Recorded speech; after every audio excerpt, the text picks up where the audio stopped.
तक जितनी जहां हमारी श्वासें नियत करके भेजा गया है तब तक वहां उतनी ही श्वासें हम केवल ले पाएंगे जिस शरीर में भेजा गया है।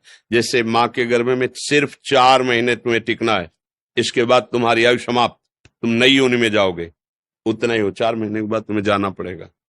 मां के गर्भ से प्रकट हुए 5 घंटे केवल रहना है, 5 घंटे बाद जाना है। ये हमारे इस जन्म का थोड़ी है, अभी तो जन्म ही नहीं हुआ।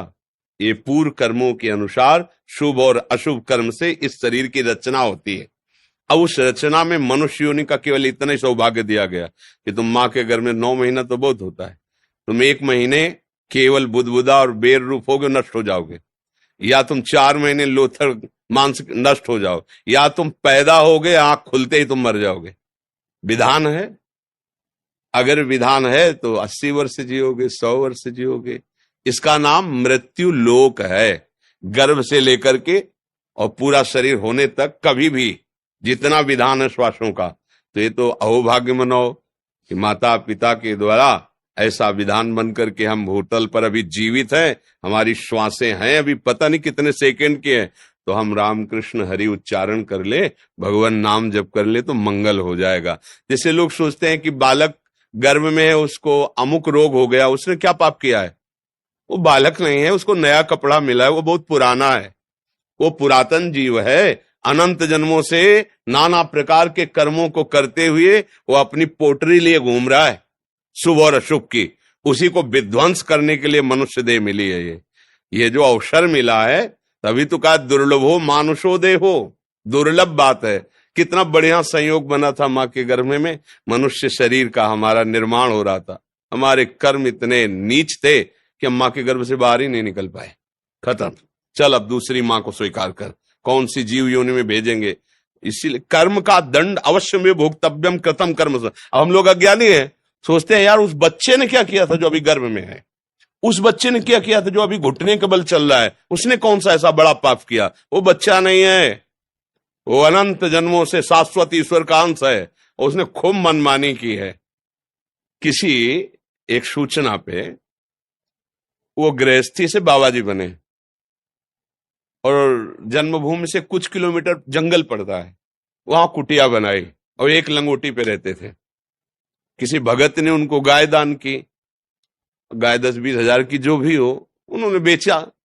अब शराबियों को पता चला तो पैसा लेने के कारण कहाँ रखा है, उनकी पहले दोनों आंखें निकाली, उनका पेट फाड़ दिया और पेड़ पे टांग दिया उनको और लूट ले गए। जब ये बात हमें सुनने को मिली, एकदम एक लगता है ना कि भगवान के लिए उन्होंने घर गृहस्थी और वेश बनाया, लेकिन पीछे उन्होंने जो किया उसका हिसाब ये है। जैसे बचपन से हमें याद नहीं हमने किसी को ऐसे कष्ट दिया हो, बाबा जी है, किडनी दोनों फेल है, डायलिसिस, अभी थोड़ी देर में डायलिसिस में चले जाएंगे।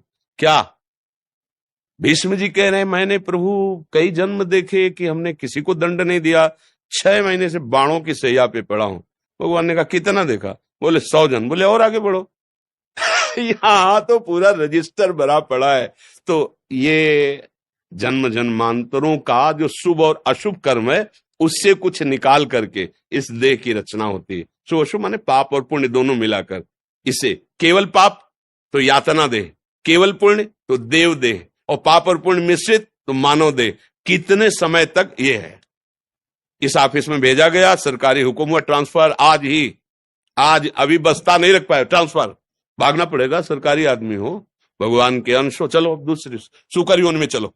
कुकरयोन अनंत जन्म भटकने पड़ते, तब कहा गया दुर्लभ हो मानुषो देह हो। लेकिन सावधान, देह नाम क्षण भंगिरा, एक क्षण में नष्ट हो जाने वाला है। तो क्या करे? तत्रापि दुर्लभम मन्येत वैकुंठ प्रिय दर्शनम। भगवान श्री हरि के प्रेमी जनों का दर्शन करके उनसे सीख ले लो कि जीवन सार्थक कैसे होगा। साधन धाम मोक्ष कर द्वारा, पाए न जे परलोक सम्हारा। गर्भ में जब जीव 8 महीना से आगे बढ़ता है तो उसको भगवान ज्ञान देते हैं। भागवत में कपिल देव भगवान ने वर्णन किया, उसे अनेक जन्मों की याद आती है कि ये जो माँ के मलमूत्र के बीच में आंतों की झिल्ली में मैं लिपटा हुआ हूं, ये मेरे कर्म का फल है। अब जैसे ही चेतना जागृत होती, भयानक पीड़ा होती है, जैसे अपने को किसी प्लास्टिक के उसमें बंद किया जाए तो कैसा लगेगा, पर उसमें नाभि से कनेक्शन होता है तो जीवन यात्रा चलती रहती है। पर श्वास लेना ये सब असंभव होता है, क्योंकि वो कुंडलाकार होता है, बड़े ही वैसे लिबलिबे पदार्थों से वो ऐसा होता है, तो श्वास लेना या कुछ कर पाना उसके लिए असंभव, भारी पीड़ा। तो वो भगवान की प्रेरणा से ज्ञान तब प्रार्थना करता है कि यद्यपि प्रभु मैं यहां बहुत कष्ट पा रहा हूं, पर बाहर निकलने में मुझे डर लग रहा है। यहाँ का कष्ट तो असहनीय है, पर जब मैं बाहर जाऊंगा आपकी माया मुझे घेर लेगी, मैं फिर आपको भूल जाऊंगा। पर प्रभु ऐसी कृपा करो, एक बार मुझे निकालो यहां से, और मैं अब जाकर आपका ऐसा भजन करूंगा, दोबारा किसी भी माँ की गर्भ में नहीं जाऊंगा, किसी भी योनि से पैदा नहीं होऊंगा, मुक्त हो जाऊंगा एक बार। तो भगवान की प्रेरणा से उसका ज्ञान लुप्त हो जाता है, और जब वो पैदा होता है तो कहां वो जो अभी ज्ञान था वो कहां गया। भूमि परत भार ढावर पानी, और जिम जी वही माया लपटाली। जैसे शुद्ध बूंद जमीन में गिरा और वो गंदा हो जाता है, ऐसे ही जब ज्ञान का विकास, ये अम्मा है इनको पापा बोलो, अब वो संस्कार इतने दृढ़ होते चले जाते कि मैं शरीर, मेरे संबंधी, मेरा परिवार, मैं करता, मैं फिर भूल हो गई। जैसे 84 दरवाजों का मकान है और 83 दरवाजे बंद हो और एक ही दरवाजा खुला हो, आंखों से दिखाई न दे रहा हो, तो टटोल के ही तो चलेगा। और जहां वो दरवाजा खुला वाला आता है तो उसे खुजली लग जाती है, वो दोनों आते पैर चल रहे हैं, अब वो क्रॉस कर, फिर उसको 83 दरवाजे बंद नहीं मिलते, फिर घूम, फिर खुजली। बस यही हालत हमारी है। 83,99,999 योनियां जो बंद हैं, आप मोक्ष पदवी प्राप्त नहीं कर सकते। एक केवल खुला दरवाजा, ये साधन धाम मोक्ष कर द्वारा, ये मनुष्य शरीर। अब इसमें एक जगह खुजली है, जनेन्द्री, रसेंद्री, नेत्रेंद्री, श्रवणेन्द्री, त्वगेंद्री, मार आतंक मचाए है। कोई भी इंद्री चैन से रहने दे रही, ये देख लो, ये सुन लो, ये बोल लो, ये भोग लो, ये चख लो, ये सूंघ लो। पूरा जीवन इसी इंद्रियों के दुलार में कट गया, और जब होश आया चलने का, तब हमने तैयारी चलने वाली तो कुछ की ही नहीं थी। ना पास मिला, ना धन एकत्रित किया, ना बेग सजाई, और तुरंत निकाला जा रहा है। और जहां हमने जो कुछ कमाया वो सब छोड़ा, क्योंकि जिस देश में जाना है वहां जाएगा नहीं है कुछ। अब हमारे लिए पास होना चाहिए भाव, दास्य भाव, सख्य भाव, वात्सल्य भाव, कामता भाव या ज्ञान भाव, शांत भाव, वो पास है नहीं। धन होना चाहिए नाम, कबीरा सब जंग निर्धना, धनवंता नहीं कोई, धनवंता सोई जालिए जाके राम नाम धन, वो धन है नहीं।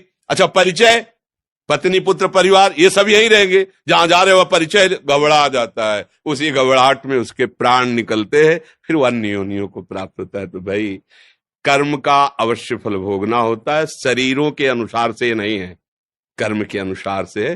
नहीं तो अभी बच्चा पैदा हुआ बेचारा क्या जाने क्या पाप है क्या पुण्य है, और उसको दंड भोगने। देखो छोटे छोटे बच्चों को नहीं होते कई प्रकार के भयानक रोग, इसका मतलब पूर्व जन्म का अभ्यास, बिना सिखाए पढ़ाए भी अभ्यास बताता है ये पूर्व जन्म में जन्मा है। जैसे छोटा बच्चा है, मां अपने स्तन लगा देती है उसके मुख में, किसने सिखाया कि खींचने से इससे दुग्ध निकलेगा, तुम्हारा पेट पोषण होगा, पूर्वाभ्यास है ना।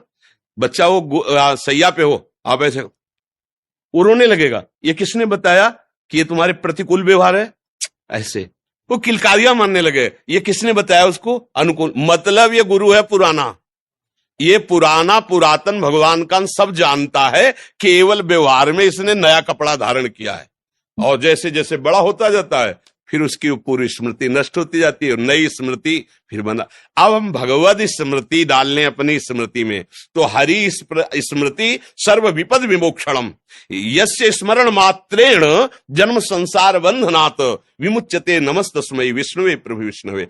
अब मार्ग भी मिलता है भगवान का, अगर कृपा करके मनुष्य शरीर मिला और मार्ग भी मिला, तो ऐसा विषय आकर्षण कि भगवान का वर्तमान में तो आनंद अनुभव आता नहीं है, तो लगता है यार भगवान तो बाद में भी मिल जाएंगे, ये भोग अभी भोग लो, फिर फिसल ये ऐसी काई है, फिर फिसल कर वही पहुंच गया जहां से फिर ले खड़ा होकर ऊपर चल सकता है। चढ़ाई इतनी सीधी है कि बिना सहयोग के चढ़ा नहीं जा, और उतरना इतना है कि एक बार चुको नीचे गिरे वहीं पहुंच जाओगे। ग्रह कारज नाना जंजाला, तेत दुर्गम शैल विशाला, ये सरावत कठिनाई राम कृपा बिल आय ल जाई। वर्तमान के भोग जब सामने होते हैं तो दो पक्ष रखा जाता है, तुम्हें भगवत प्राप्ति करनी या भोग? तो कहते भगवत प्राप्ति तो कल भी कर लेंगे, भोग आज भोग लेते हैं, फिसल जाता है। भगवदानंद की प्राप्ति के लिए मनुष्य शरीर है, और बड़ा सौभाग्य है जो अभी हमारे में प्राण है। अब हमको अपना सुधार कर लेना चाहिए आगे के लिए। विवेक से सोचो, हम कोई ज्ञान वैराग्य की बात नहीं कर रहे हैं, हम तो एक अपने मित्र की तरह बात कर रहे हैं। जब आपका शरीर छूटेगा तो ना आपका नाम साथ जाएगा, अगला आपका नाम भी और होगा, पढ़ाई भी और होगी, रूप भी और होगा, परिवार भी और होगा। ना ये घर जाएगा, ना ये बैंक बैलेंस जाएगा, ना कोई पुत्री पुत्र परिवार, कोई नहीं। जाना पक्का है, ऐसा नहीं कि बचोगे अपने लोग, जाना पक्का है। यार कम से कम जहां जाना वहां की तो थोड़ी तैयारी तो कर लो भाई। 90% इधर खर्चा कर लो तो 10% तो लगा दो अपने कल्याण के लिए। 24 घंटे में 24 मिनट यदि नाम जप करोगे तो हम वृंदावन में बैठे हुए कह रहे हैं तुम्हारी दुर्गति नहीं होगी। 24 मिनट, 24 घंटे होते हैं ना, 24 घंटे, 24 मिनट, एक घड़ी कहते हैं उसको। 24 मिनट मेरे प्रभु इतने कृपालु हैं कि अगर तुम 24 मिनट दे दोगे तो, कहते हैं ना कोई बात सत्य कहने तो मंदिर में चढ़ के बोलो, कहते हैं ना मंदिर क्या है, ये तो भगवान का निज महल है, वृंदावन धाम। 24 मिनट जपोगे और अपने थोड़े आचरणों को सुधार लो तो भगवान कृपा करेंगे। एक बार जिन नाम ली हित सोहयति दीन, ताको संग न छाड़ही प्रभु अपनो कर लीन। इतने करुणा वरुणालय हैं कि वो आपको लगता होगा कि ग्रंथों में केवल लिखा है, नहीं, हम लोग लिखे पढ़े से नहीं जीवित हैं। ध्यान रखना, बनावटी जीवन से नहीं जीवित हैं, लिखे पढ़े की बातों से नहीं जीवित हैं, छाती की बात से जीवित हैं। निष्पक्ष बात कह रहा हूं, अनंत माताओं जैसा उनका प्यार और दुलार और सामर्थ्य